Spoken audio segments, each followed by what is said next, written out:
Hello everyone, welcome back to our channel let's discuss. तो आज हम फ्रेंड्स करेंगे क्लास 10th का सामाजिक विज्ञान और वर्कशीट नंबर 47। और यह वर्कशीट आपका 22 अक्टूबर 2020 के लिए है।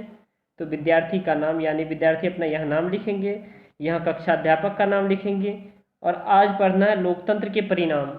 सो फ्रेंड्स, अगर आप हमारे चैनल पे नए हैं तो चैनल को सब्सक्राइब कीजिए, लाइक कीजिए, शेयर कीजिए और बेल आइकन को प्रेस कीजिए ताकि आपको लेटेस्ट नोटिफिकेशन मिल सके। ओके फ्रेंड्स, तो आइए इसे स्टार्ट करते हैं। और आज का वर्कशीट बहुत ही इंटरेस्टिंग है होने वाला है। तो इसके साथ साथ मैंने आपको जो है ना टाइप करके सॉल्यूशन भी अच्छे तरीके से दिया है, तो आई होप आपको सॉल्यूशन भी पसंद आए। ओके फ्रेंड्स, तो आइए पहले ही से समझते हैं प्रॉपर वे में। देखिए, लोकतांत्रिक सरकारें इसीलिए बेहतर कहलाते हैं क्योंकि वे उत्तरदायी, जिम्मेदार और वैध सरकारें होती है। और तो लोकतांत्रिक सरकारें बेहतर क्यों होती है? क्योंकि वो उत्तरदायी होती है। उत्तरदायी किसके प्रति होती है? जनता के प्रति। क्योंकि उत्तरदायी अपने कामों के प्रति होती है, जनता के हित के लिए फैसले सुनाती है, जनता के, और वो देश हित के लिए बात करती है, देश को एक अच्छे मुकाम पर ले जाना चाहते हैं और देश में हर एक नागरिकों को जो समान अधिकार मिला है हमारे संविधान के अनुसार उस पर काम करती है। ठीक है। और जिम्मेदार होती है, मतलब वो जो घोषणा पत्र निकालते हैं उस पे जो है ना काम करने के लिए भी जिम्मेदार होती है। वैध सरकार होती है, अर्थात हमारे देश में जो लोकतांत्रिक सरकार है, और किसी भी देश में दुनिया के कहीं किसी भी कोने में कहीं भी लोकतांत्रिक शासन व्यवस्था है, तो उसके अंतर्गत क्या होता है? जो लोकतांत्रिक शासन व्यवस्था के अंतर्गत जो 5 सालों के लिए लोकतंत्र में जो सरकार होती है, जो चुनी हुई सरकार होती है, जो जनता के पसंद की सरकार होती है, वो 5 साल तक के लिए जो है ना वैध होती है। और वो 5 साल बाद पुनः जनता के पास वो शक्ति आ जाती है, वो फिर से वो क्या करेगी? सरकार को दोबारा चुनेगी। या तो वो प्रेजेंट वर्तमान गवर्नमेंट अगर जो सरकार अच्छा है तो उन्हीं को चुनेगी, या फिर वो अपने मर्जी के अनुसार जो वोट दे करके वो अलग से जो है ना सरकार को चुनेगी। ठीक है। तो ये सारी जो शक्ति है ये किस में निहित है? आप सभी को पता होना चाहिए, ये सारी शक्ति जनता में निहित है। ठीक है। तो आइए अब इसे एक एक करके, आखिर ये दिया हुआ क्या है इसे हम समझते हैं। उत्तरदायी का मतलब क्या होता है? यह सरकार अपने फैसले लेने की प्रक्रिया में निश्चित किए गए नियम, कायदे और प्रक्रिया को मानने के लिए उत्तरदायी होती है। अर्थात सरकार जो है ना, उत्तरदायी का मतलब क्या है? तो सरकार जो अपने फैसले लेने की जो प्रक्रिया होती है उसमें जो उसके उन्होंने जो नियम, कायदे, कानून, अर्थात हमारे देश में जो संविधान है, तो संविधान में जो नियम, कायदे, कानून है और प्रक्रिया है उनके लिए उनको मानते हैं और उसके अनुसार क्या करते हैं? देश हित के लिए वो क्या करते हैं? फैसले सुनाते हैं। ठीक है। अब आप देख पा रहे हैं इसमें फैसले के बेहतर होने की संभावना होती है, अर्थात लोकतांत्रिक शासन व्यवस्था में फैसला क्या होता है? बेहतर होती है, पारदर्शिता होती है, यानी फैसला जो है ना एकदम सही होती है। ठीक है। और जैसे कि इन्हें विधायिका और विपक्ष का सामना करना ही होता है, अर्थात लोकतांत्रिक शासन व्यवस्था में विधायिका, विपक्ष का शासन करना होता है, जहाँ की जबकि गैर लोकतांत्रिक सरकार में, जैसे कि आप जानते हैं सऊदी अरब में आज भी महिलाओं को वोट का अधिकार नहीं है। ठीक है। तो वहाँ भी, वहाँ शासन व्यवस्था लोकतांत्रिक नहीं है, वहाँ राजा का शासन है। तो एक आप राजा के शासन को कंपेयर कीजिए और एक लोकतांत्रिक व्यवस्था को कंपेयर कीजिए। तो राजा का शासन क्या होता है? राजा तानाशाही होता है, राजा अपने नियम खुद बनाते हैं, उन्हें कोई विपक्ष का सामना नहीं करना पड़ता है, कोई उसके सामने विधायिका नहीं होती, कोई उनके पास सामने जो है ना प्रश्न नहीं कर सकता है। वो अपने मनमर्जी के अनुसार क्या करता है? जो भी वो नियम लाए, जो भी वो जो है ना जिम्मेदारी अपने आप को देना करना चाहे जनता के लिए वो कर सकते हैं। लेकिन लोकतांत्रिक व्यवस्था में इसके काफ़ी उलट है। ठीक है। जिसमें जनता होती है, जनता के अनुसार शासन व्यवस्था होती है, जनता सरकार को चुनती है, इसमें विधायिका और विपक्ष होता है, जो वर्तमान में जो निर्वाचित सरकार होती है उनसे सवाल करने के लिए। ऐसा तो वो कोई ऐसा उन्होंने कोई व्यवस्था तो नहीं, या ऐसा कोई बिल तो पास नहीं कर दिया जो जनता के हित के लिए नहीं है। तो उसके में जो जनता की तरफ से जो है ना क्या होती है, इस व्यवस्था में लड़ती है। कौन लड़ती है? आपको पता होना चाहिए। इस व्यवस्था के अंतर्गत जो हमारे विपक्ष लड़ते हैं, विधायिका लड़ते हैं और वर्तमान गवर्नमेंट के से। तो ये आपको अच्छे से समझ में आया होगा फ्रेंड्स। अब आते हैं इसके जो है ना सेकेंड पॉइंट की ओर। अब जिम्मेदार कैसे होते हैं ये हमें समझना बहुत जरूरी है।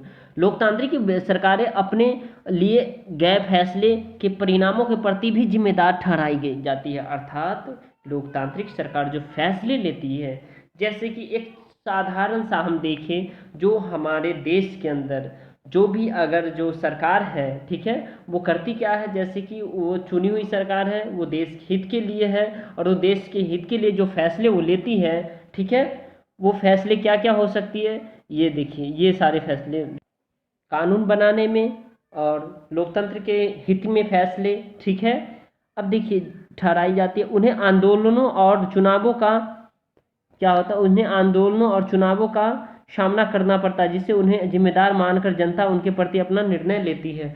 अर्थात इसमें लोकतंत्र में जनता के पास इतना अधिकार होता है, अगर वर्तमान में निर्वाचित सरकार अगर जनता के हित के लिए नहीं हो तो वो क्या होगी, वो जिम्मेदार होगी। और इसके अंतर्गत क्या होता है, बहुत सारी जगह पे धरना प्रदर्शन होता है, जैसा कि आप सभी जानते हैं, जो अभी CAA जो एक सिटीजन अमेंडमेंट एक्ट था, ठीक है, उसके प्रति जो पूरे देश में जो है ना क्या हुए थे, लोग एकत्रित हुए थे, ठीक है, और इनके अगेंस्ट में थे सरकार के, ठीक है। अब उसके बाद वैध कैसे, तो लोकतांत्रिक सरकार निश्चित निश्चित रूप से अन्य शासकों से बेहतर है, क्योंकि ये वैध शासन व्यवस्था है, क्योंकि यह लोगों की अपनी शासन व्यवस्था है, लोगों ने स्वयं इसे चुना है, और इसीलिए आज भी पूरी दुनिया में इन सरकारों की सशक्त उपस्थिति और लोगों का समर्थन प्राप्त है। ओके, आई होप आपको समझ में आ रहा होगा। अब इसके क्वेश्चन आंसर की तरफ चलते हैं। ये क्वेश्चन नंबर फर्स्ट है, लोकतंत्र बेहतरीन शासन व्यवस्था है, उत्तर सही चुनना है आपको। तो यह भ्रष्ट से मुक्त शासन व्यवस्था है, यह फैसले बहुत तेजी से लेती है, या यह विकास में अव्वल होती है, या उत्तरदायी जिम्मेदार और वैध सरकार होती है, यह उत्तरदायी जिम्मेदार और वैध सरकार होती है। ये आपका करेक्ट हो जाएगा, बाकी ये सारे आपका गलत हो जाएगा। ओके फ्रेंड्स, अब हम क्वेश्चन नंबर सेकेंड देखते हैं। इसका को आपको कोई चीज इसीलिए प्रिय है क्योंकि उसे आपने बनाया है, क्या लोकतंत्र भी ऐसा है, उदाहरण सहित बताइए। तो देखिए इसके उदाहरण के सहित मैं बता रहा हूँ, देखिए कक्षा 10 सामाजिक विज्ञान वर्कशीट नंबर 47, आसान शब्दों में उत्तर लिखिए आप। देखिए पहला का ऑप्शन जो है ना मैंने फोर्थ लगाया, ये आपका आंसर मिल जाएगा। क्वेश्चन नंबर सेकेंड है, आपको कोई चीज इसीलिए प्रिय है क्योंकि उसे आपने बनाया है, क्या लोकतंत्र भी ऐसा ही है, उदाहरण देकर समझाइए। उत्तर बिल्कुल लोकतंत्र भी ऐसा ही है, क्योंकि लोकतंत्र का अर्थ होता है जिसे अब्राहम लिंकन ने दिया है, आप सभी को पता होगा कि जनता का जनता के लिए और जनता के द्वारा बनाए गए शासन या चलाए जाने वाले शासन व्यवस्था को लोकतंत्र कहते हैं। क्योंकि यह एक लोकतांत्रिक देश और गैर लोकतांत्रिक देश की तुलना करें तो हम लोकतांत्रिक देश को ज़्यादा पसंद करेंगे, क्योंकि गैर लोकतांत्रिक शासन व्यवस्था के अंतर्गत जनता सरकार को नहीं चुनती है और लोकतंत्र विश्व के लिए कल्याणकारी है। इस शासन व्यवस्था के से किसी भी देश के किसी भी नागरिक को कोई दिक्कत नहीं है, अर्थात लोकतांत्रिक शासन व्यवस्था से। और यह हमारे लिए प्रिय है क्योंकि यह हमारे सारे सुख दुख को समझता है, सुख दुख में साथ देता है, क्या करता है, साथ देता है। अर्थात जैसे देखिए भारत में अकाल आ गई, उसके बाद आप देख पा रहे हैं भूकंप आ जाते, तो उस सुख दुख हुआ एक उसमें क्या करते, साथ देती है, ताकि आपसी भाईचारा बना रहे और कहीं पे कोई और एक सुदृढ़ राष्ट्र का निर्माण हो। ओके फ्रेंड्स, आई होप आपको ये पसंद आ रहा होगा। अब हम क्वेश्चन नंबर सेकेंड देखते हैं, सॉरी थर्ड देखते हैं। क्वेश्चन नंबर थर्ड है आपका, अगर लोकतांत्रिक सरकार का विधायिका या चुनाव का सामना न करना पड़े तो क्या होगा। अगर लोकतांत्रिक सरकार का विधायिका या चुनाव का सामना न करना पड़े तो निम्नलिखित परिणाम होंगे। लोकतंत्र के अनुसार लोगों के पास शासकों को चुनने और बदलने का अधिकार होता है, और अगर चुनाव ही ना हो तो लोकतंत्र का कोई अर्थ नहीं रह जाता है, ठीक है। अब देखिए यह शासन व्यवस्था तानाशाही में बदल जाएगा और वह अपनी मनमर्जी करेगा, जिससे कि पूरे देश का शासन उलटफेर हो जाएगा और पूरे देश का विकास नहीं हो पाएगा, और शासनकर्ता सिर्फ अपने कल्याण के लिए सोचेंगे, अपना कल्याण सोचेगा, जो कि यह लोकतंत्र के बिल्कुल ही अलग है। अब हम क्वेश्चन नंबर फोर्थ देखते, क्वेश्चन नंबर आइए फोर्थ यहाँ से देखते, बहुत ही आसान सा है। क्वेश्चन नंबर फोर्थ है, आप अपने जीवन में बहुत से कामों के लिए उत्तरदायी होंगे, लोकतंत्र किन किन बातों के लिए उत्तरदायी है, ये बहुत ही इंपॉर्टेंट क्वेश्चन है। ये क्वेश्चन नंबर थर्ड, ये क्वेश्चन नंबर आपका थर्ड है, ये क्वेश्चन नंबर थर्ड है और इसे आप देख लीजिएगा। चलिए ये क्वेश्चन नंबर फोर्थ है,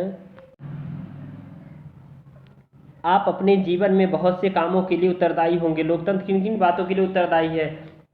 तो लोकतंत्र देश के विकास के लिए उत्तरदायी है, शासन व्यवस्था को चलाने के लिए उत्तरदायी है, और नागरिकों के बीच समानता और शांति बनाए रखने के लिए उत्तरदायी है, और बेहतर जनजीवन के लिए उत्तरदायी है।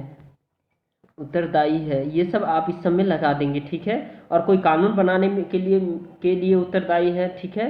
और लोकतांत्रिक फैसले लेने में उत्तरदायी है। उसके बाद इसका मतलब यह है कि जो भी लोकतंत्र में काम होता है वह पूर्ण रूप से पारदर्शी होता है और सबके सब अपने कर्तव्य के प्रति उत्तरदायी और जिम्मेदार होता है। तो फ्रेंड्स, वीडियो आपको पसंद आए तो वीडियो को लाइक कीजिए, शेयर कीजिए, सब्सक्राइब कीजिए और कमेंट कीजिए,